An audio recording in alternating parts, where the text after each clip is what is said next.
Namaste everyone. Welcome to IKEM, a spiritual journey towards oneness. In this video, we will see the chapter 4 full recitation.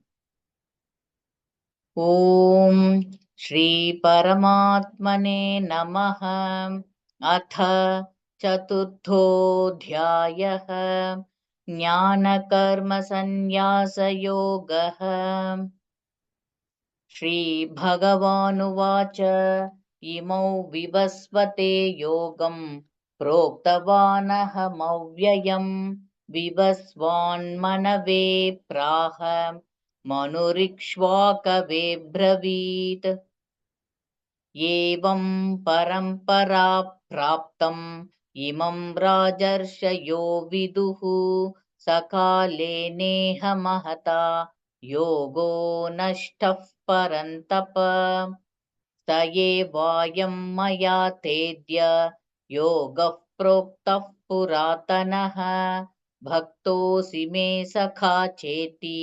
रहस्यं ह्येतदुत्तमम् अर्जुन उवाच अपरं भवतो जन्म परं जन्म विवस्वतः कथमेतद्विजानीयां त्वमादौ प्रोक्तवानिति श्रीभगवानुवाच बहूनि मे व्यतीतानि जन्मानि तव चार्जुन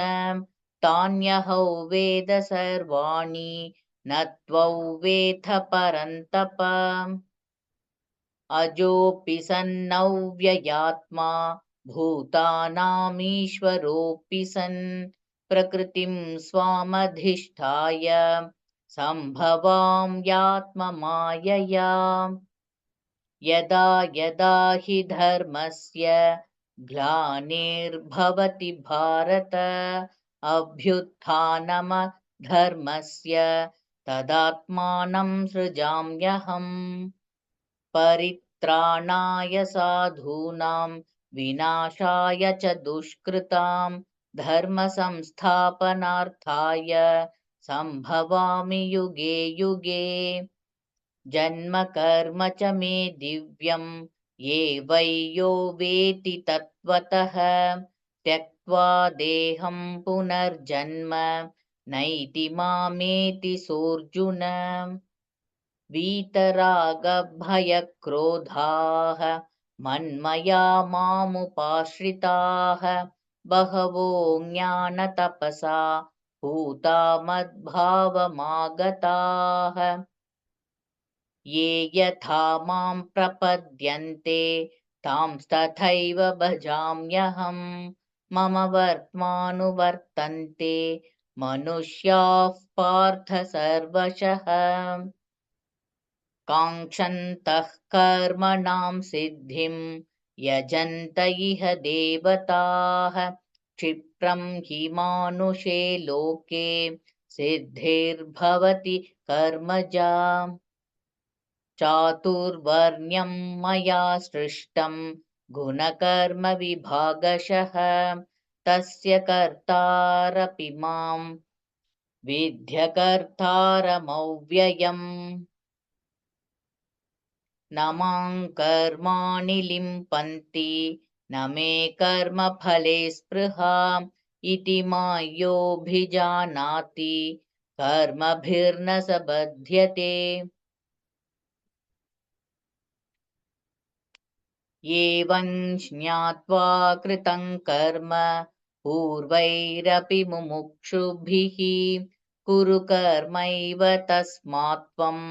पूर्वैः पूर्वतरं कृतम् किं कर्म किमकर्मेति कवयोऽप्यत्र मोहिताः तत्ते कर्म प्रवक्ष्यामि यज्ञात्वा मोक्षसे शुभात् कर्मणो ह्यपि बोद्धव्यं च विकर्मणः अकर्मणश्च बोद्धव्यं गहना कर्मणो गतिः कर्मण्यकर्म यः पश्येत् अकर्मणि च कर्म यः स बुद्धिमान् मनुष्येषु स युक्तः कृत्स्नकर्मकृत् यस्य सर्वे समारम्भाः कामसङ्कल्पवर्जिताः ज्ञानाग्निदग्धकर्माणं तमाहुः पण्डितं बुधाः त्यक्त्वा कर्मफलासङ्गं नित्यतृप्तो निराश्रयः कर्मण्यभिप्रवृत्तोऽपि नैव किञ्चित् करोति सः निराशीर्यत चित्तात्मा त्यक्तसर्वपरिग्रहः शारीरं केवलं कर्म कुर्वन्नाप्नोति किल्बिषम् यदृच्छालाभसन्तुष्टः द्वन्द्वातीतो विमत्सरः समसिद्धावसिद्धौ च कृत्वापि न निबध्यते गतसङ्गस्य मुक्तस्य ज्ञानावस्थितचेतसः यज्ञायाचरतः कर्म समग्रं प्रविलीयते ब्रह्मार्पणं ब्रह्महविः ब्रह्माग्नौ ब्रह्मणाहुतं ब्रह्मैव तेन गन्तव्यं ब्रह्मकर्मसमाधिना दैवमेवापरे यज्ञं योगिनः पर्युपासते ब्रह्माज्ञावपरे यज्ञं यज्ञेनैवोपजुह्वति श्रोत्रादीनीन्द्रियाण्यन्ये संयमाग्निषु जुह्वति शब्दादीन् विषयानन्ये इन्द्रियाग्निषु जुह्वति सर्वाणीन्द्रियकर्माणि प्राणकर्माणि चापरे आत्मसंयमया योगाग्नौ जुह्वति ज्ञानदीपिते द्रव्ययज्ञास्तपो यज्ञाः योगयज्ञास्तथा परे स्वाध्यायज्ञानयज्ञाश्च यतयः संशितौ व्रताः अपाने जुह्वति प्राणं प्राणे पानं तथा परे प्राणापानगतिरुद्ध्वा प्राणायामपरायणाः अपरे नियताहाराः प्राणान् प्राणेषु जुह्वति सर्वेऽप्येते यज्ञविदः यज्ञक्षपितकल्मषाः यज्ञशिष्टामृतभुजः यान्ति ब्रह्म सनातनम् नायल्लोकोऽस्त्ययज्ञस्य कुतोऽन्यः कुरु सत्तमा एवं बहुविधा यज्ञाः वितता ब्रह्मणो मुखे कर्मजान् विद्धितान् सर्वान् एव ज्ञात्वा विमोक्ष्यसे श्रेयान् द्रव्यमयाद्यज्ञाद्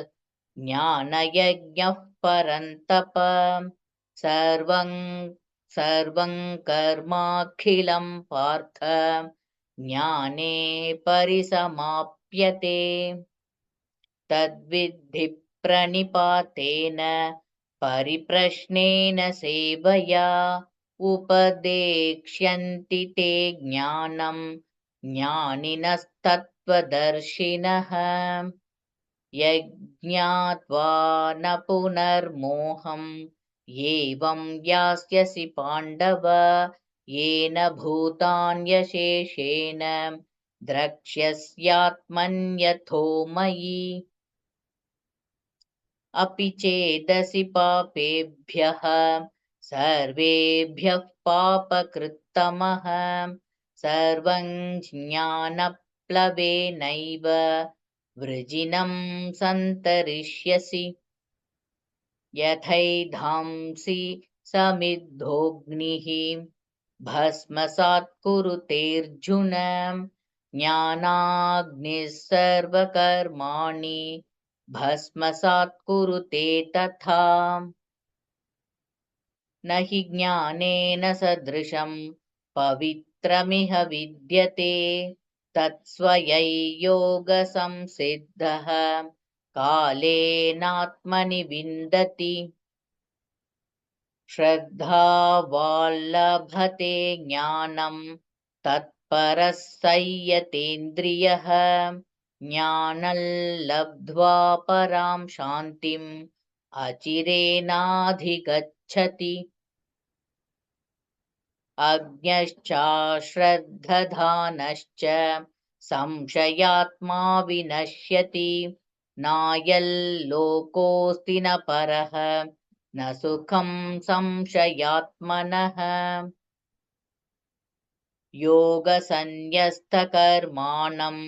ज्ञानसञ्छिन्नसंशयम् आत्मवन्तन्न कर्माणि निबध्नन्ति धनञ्जय तस्मादज्ञानसम्भूतं हृत्स्थं ज्ञानसिनात्मनः चित्वैनं संशयैर्योगम् आतिष्ठोत्तिष्ठ भारत